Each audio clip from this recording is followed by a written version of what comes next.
अस्सलाम वालेकुम जी, welcome back to another video. और आज हम बात करेंगे नेक्स्ट 2 वीक्स में बिटकॉइन में क्या आने वाला है, क्योंकि जो नेक्स्ट 2 वीक्स हैं वो क्रिप्टो करेंसीज मार्केट के लिए काफ़ी इंपॉर्टेंट होने वाले हैं। और इनमें कुछ इंपॉर्टेंट डिसीजन हैं जो कि आइंदा आने वाली कुछ मंथ्स का कोर्स जो है वो डिसाइड करेंगे कि मार्केट ने किस डायरेक्शन में जाना है। तो सबसे पहले जो इम्पोर्टेंट चीज़ थी, जो मैं पिछले कुछ टाइम से प्रेडिक्ट कर रहा था, वो था जो फेडरल रिज़र्व का रेट कट्स है, जो वो मैं काफ़ी टाइम से प्रेडिक्ट कर रहा था कि रेट कट्स होंगे। और दो कि मोस्टली लोग मुझसे एग्री नहीं थे कि रेट कट्स नहीं होंगे, और रेट कट मोस्टली लोग जो प्रेडिक्ट कर रहे थे वो ये कह रहे थे कि रेट कट्स नेक्स्ट ईयर होंगे। और लेकिन फेडरल रिज़र्व ने अब डिसाइड कर लिया है कि वो रेट कट्स इसी ईयर करेंगे। और मोस्ट प्रोबेबली इसी मंथ सितंबर में, आज 9 सितंबर है, और एक्सपेक्ट ये किया जा रहा है कि 18 सितंबर को जो रेट कट्स हैं वो कर दिए जाएंगे। तो इन केस अगर रेट कट्स होते हैं तो ये ओवरऑल मार्केट के लिए काफ़ी पॉजिटिव हो सकता है। लेकिन इसमें दो तीन चीज़ें जो जहन में रखने वाली हैं। एक तो ये कि जो एनएफपी का डाटा आया वो इसी लिहाज से आया है कि जो मज़ीद इन्फोर्स कर रहा है कि रेट कार्ड्स जो है वो होने के चांसेस मज़ीद बढ़ जाएंगे इस डाटा के बाद।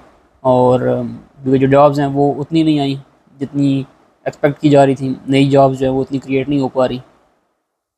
एक्सपेक्टेड नंबर जो था वो 1,60,000 था, लेकिन जो नंबर आया है, हालांकि ये भी फिगर जो है वो फज है। और अगर आप इसमें भी डीप डिग डाउन करें तो ये भी रियल फिगर्स नहीं है। इसमें भी कुछ ना कुछ किसी न किसी हद तक डंडी मारी गई है। उसके बावजूद जो फोरकास्ट था वहाँ तक जो है ये फिगर फिर भी नहीं पहुँच पाया। तो इसका मतलब है कि जो इकॉनमी है उसकी कंडीशन, अमेरिका की जो इकॉनमी है वो काफ़ी बुरी है। तो इसके लिए अब फेडरल रिज़र्व को डेफिनेटली जो रेट्स हैं वो कट करने पड़ेंगे, और मोस्ट प्रोबेबली इस मंथ जो है वो रेट्स कट हो जाएंगे। और अगर इस इन केस इस मंथ नहीं भी होते तो नेक्स्ट रेट कट पे तो डेफिनेटली हो जाएंगे। लेकिन इस मरतबा भी मेरे ख्याल में 80 to 90% चांसेस हैं, आंटी लड़ा इसकी कोई बहुत ही मौज हो जाए कि इस मरतबा रेट कट ना हो, तो वो एक अलग बात है। लेकिन मोस्ट प्रोबेबली चांसेस यही हैं कि रेट्स जो हैं वो इस मरतबा कट हो जाएंगे। लेकिन इसमें एक चीज़ और जो माइंड में रखने वाली है वो ये कि रेट कट जब भी होते हैं उसके तकरीबन 8 से 10 महीने बाद, 12 महीने बाद रिसेशन लाजमी आती है।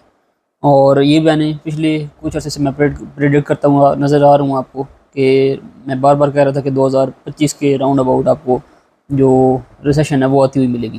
तो अब रेट कट्स हुए हैं, तो अगर आप यहाँ से 8-10 महीने लगा लें तो डेफिनेटली 2025 के मिड तक ये हमें नज़र आने लग पड़ा है कि रिसेशन आती हुई हमें मिलेगी। अब रिसेशन से बिटकॉइन पे क्या इम्पैक्ट होगा, ये तो जब रिसेशन हिट होगी तभी पता चलेगा। क्योंकि इससे पहले बिटकॉइन जो रिसेशन थी वो 2007 में आई थी, और उस वक्त बिटकॉइन अवेलेबल नहीं था। तो हम एग्जैक्टली नहीं बता सकते कि बिटकॉइन का उस पर इम्पैक्ट, उस रिसेशन का बिटकॉइन पे इम्पैक्ट क्या होगा। बट मोस्ट प्रोबेबली जो मुझे लगता है कि वो इम्पैक्ट नेगेटिव ही होगा, उसके बाद बिटकॉइन डाउन ही जाएगा। लेकिन उससे पहले एक इम्पॉर्टेंट चीज़ ये है कि जब भी रेट कट्स होते हैं और उसके जो 7-8 महीने का जो स्पैन मैं बता रहा हूँ कि 7 से 8 महीने लगते हैं रिसेशन आने में, रिसेशन आने से पहले मार्केट हमेशा एक एग्ज़िट देती है। और उस एग्ज़िट में होता ही है कि मार्केट काफ़ी हद तक ऊपर चली जाती है। और अब रेट कट्स की वजह से कई लोग यहाँ पर एग्ज़िट कर जाएंगे, इवन कई लोग फ्रस्ट्रेट होकर एग्ज़िट कर रहे होंगे कि बार, क्योंकि यहाँ पे भी आप देख सकते हैं बिटकॉइन काफ़ी लंबे टाइम से एक साइडवेज मूवमेंट में है। और इसी तरह जो स्टॉक्स हैं वो भी कुछ पिछले कुछ टाइम से एक रेंज में है। गोल्ड भी आप देख सकते हैं पिछले कुछ टाइम से एक रेंज टाइप ऑफ मूवमेंट दिखा रहा है। बहुत ज़्यादा बुलिश जो इस तरह की मूव थी, ये मूव हुई थी ऑलमोस्ट मार्च अप्रैल में।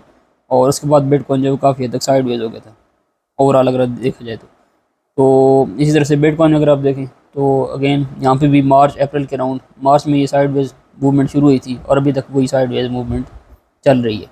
और मोस्टली जो स्टॉक्स हैं वहाँ पर भी ऐसे ही हो रहा है। अब तो यहाँ पे क्या होगा, मोस्टली लोग फ्रस्ट्रेट होकर निकल जाएंगे, मार्केट थोड़ी ऊपर चली जाएगी रेट कट्स होने के बाद। और रिसेशन से पहले पहले हो सकता है मार्केट एक लेग और अप दे, मोस्ट प्रोबेबली चांसेस यही हैं। और यही वो लास्ट एग्ज़िट होगा जहाँ पे आपने एग्ज़िट कर जाना है। और इस लास्ट एग्ज़िट में मोस्ट प्रोबेबली चांसेस हैं कि एक आर्ट कॉइन सीजन आपको देखने को मिलेगा। और अब वो ही अगेन ये 7 से 8 महीने का स्पैन है जिसके अंदर अंदर ये सारी चीज़ें होनी हैं। और मोस्ट प्रोबेबली जो अगर सीजनलिटी के हिसाब से भी देखा जाए तो बिटकॉइन जो ये टाइम स्पैन है सितंबर के एंड से अक्टूबर, नवंबर और दिसंबर, ये जो 2 से 2.5 महीने से 3 महीने तक का जो टाइम है इसमें मोस्टली बिटकॉइन जो है वो बुलिश रहता है, और ओवरऑल क्रिप्टो करेंसी मार्केट के लिए भी ये 3 महीने का स्पैन सीजनैलिटी के हिसाब से भी काफ़ी बुलिश रहता है। तो ज़्यादा चांसेस यही हैं कि जो ये टाइम होगा उसमें हमें मार्केट हायर जाती हुई मिलेगी, रेट कट्स होंगे तो उसका मतलब रिएक्शन आएगा, मार्केट हायर जाएगी, एक लास्ट एग्जिट मार्केट हमें देगी most probably. Again most probably बार बार इस वजह से कह रहा हूँ कि आपको पता होना चाहिए कि इसमें स्टिल रिस्क इन्वॉल्व है, और आपने रिस्क अपने जो आपकी अफोर्डेबिलिटी है उसके हिसाब से आपने रिस्क लेना है, आपने रिस्क कैलकुलेटेड लेना है। सारे पैसे नहीं लगा देने, वही पैसे लगाने हैं जो आप जिसका आप लॉस अफोर्ड कर सकते हैं, जिसका रिस्क अफोर्ड कर सकते हैं। तो ज़्यादा चांसेस तो यही है मेरे ख्याल में कि मज़ीद एक हायर लेग रहती है, जो मैं बार बार कह रहा हूँ पिछले कुछ टाइम से, और वो हमें यहाँ पे रेट कट्स होने के बाद मोस्ट प्रोबेबली मिलनी चाहिए। और ये हो सकता है इस ईयर के एंड तक मिले या नेक्स्ट ईयर की शुरू तक मिले, लेकिन ये इसी टाइम के राउंड अबाउट हमें एक नेक्स्ट लेग अप मिलेगी, और उसके बाद मार्केट जो है वो रिसेशन में जाएगी नेक्स्ट ईयर के मिड तक। और उस रिसेशन में, उस रिसेशन से पहले पहले जब भी ये लेग अप आपको मिलती जाती है, आपने एग्जिट कर जाना है, आपने फिर वेट नहीं करना। मोस्टली लोग, मैं जितना मुझे पता है, जितने मैंने सीजन पिछले देखे हैं, जब भी ये लेग अप हिट करेगी, अव्वल तो मोस्टली लोग यहाँ पर सेल आउट कर चुके होंगे। फिर क्या होगा, जब लेग अप हिट होगी, या तो लोग हाफ द वे, जब मार्केट ऑलरेडी काफ़ी हद तक ऊपर जा चुकी है तब इन्वेस्ट करेंगे, या बिल्कुल टॉप पर मार्केट में, जब मतलब जो लेग अप जानी है उसके टॉप पर लोग बाय कर लेंगे। फिर क्या होगा, वो उसी टॉप पर स्टक हो जाएंगे, मार्केट रिसेशन में चली जाएगी, मार्केट नीचे चली जाएगी, और फिर वो उससे निकल नहीं पाएंगे।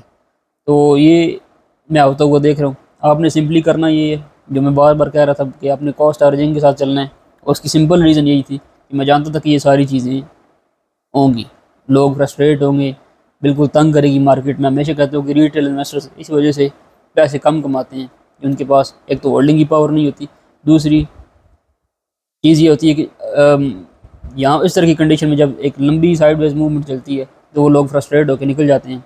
और फिर क्या होता है, जब मार्केट हायर मूवमेंट करती है तो वो लेटर एंट्री लेते हैं। ठीक है, दो चीज़ें होती हैं, या तो वो लेटर एंट्री लेंगे, या इवन अगर एंट्री अर्ली ले भी ली है तो वो एग्जिट इतना लेट करेंगे कि मार्केट ऑलरेडी काफ़ी हद तक नीचे आ चुकी है, तो वो टॉप पर फंस जाएंगे जिन्होंने लेटर बाय किए, या लोग जिन्होंने अर्ली बाय कर भी लिया है वो कोई इतना खास प्रॉफिट बना नहीं पाएंगे। तो अगर आपने अभी एंट्री ली हुई है, या अभी आप डॉलर कॉस्ट एवरेजिंग के साथ एंट्री ले रहे हैं, तो बेशक एंट्री आप लेते रहें।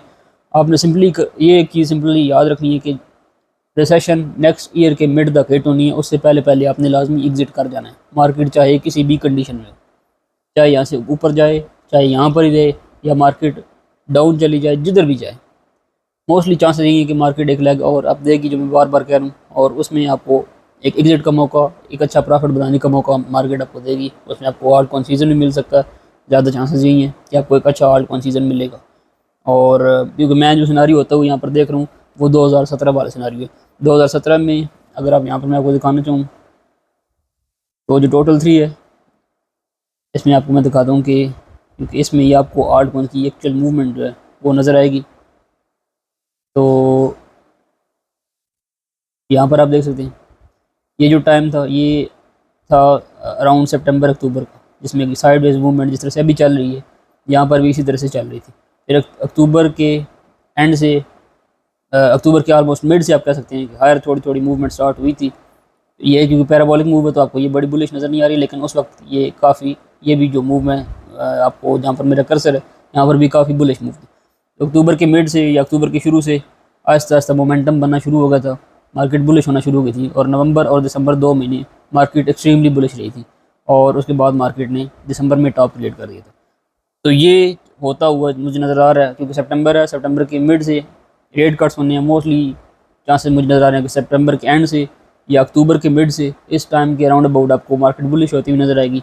एंड नवंबर दिसंबर या इवन हो सकता है जनवरी तक मार्केट ऊपर चली जाए, और फिर वहाँ पे आपने एग्ज़िट कर जाना है, साथ साथ प्रॉफिट कैश आउट करने हैं, और आपने मार्केट से निकलना है, होल्ड नहीं रखना। ठीक है जी। मैं बार बार इसी वजह से पहले भी जो जितनी वीडियोज़ है मेरी आप देख सकते हैं, उनमें बार बार दो चीज़ें मैं रिकमेंड कर रहा था, एक डॉलर कॉस्ट एवरेजिंग थी, और दूसरा ये था कि आपने रिस्क, अगर आप टोटली इन्वेस्ट कर भी रहे हैं तो आपने वही रिस्क लेना है जिसका आप लॉस अफोर्ड कर सकते हैं। उसकी ये है कि मार्केट की कंडीशन इस मरतबा पिछले सीज़न के मुकाबले में कुछ किसी हद तक डिफरेंट है, लेकिन ये डिफरेंट होती नहीं है। एट द एंड रिजल्ट तकरीबन सेम ही निकलता है। होता ये है कि टाइम स्पैन चेंज होता है, यानी पहले अगर सीज़न ऑल टाइम हाई से 2 महीने बाद आया है, तो अभी आप देख सकते हैं ऑल टाइम हाई को तकरीबन 6 महीने हो चुके हैं। तो इस तरह के चेंजेस आते हैं जिससे लोग फ्रस्ट्रेट हो जाते हैं, क्योंकि लोग एक्सपेक्ट ये कर रहे थे कि जो पिछली मरतबा हुआ है वही इस मरतबा भी होगा। ऐसा होता नहीं है। At the end result same होता है, यानी मार्केट ने ऊपर तो जाना जो वो जाती है, लेकिन वो टाइम चेंज करके जाती है, और उस तरह से लोग जो फ्रस्ट्रेट हो जाते हैं, लोगों को वो रिजल्ट नहीं मिल रहे थे जो लोग एक्सपेक्ट कर रहे होते हैं। तो ये सारा सिनारियो है। आपने इन्वेस्टमेंट्स करनी है, अभी भी टाइम है, बड़ा अच्छा टाइम है बाइंग का।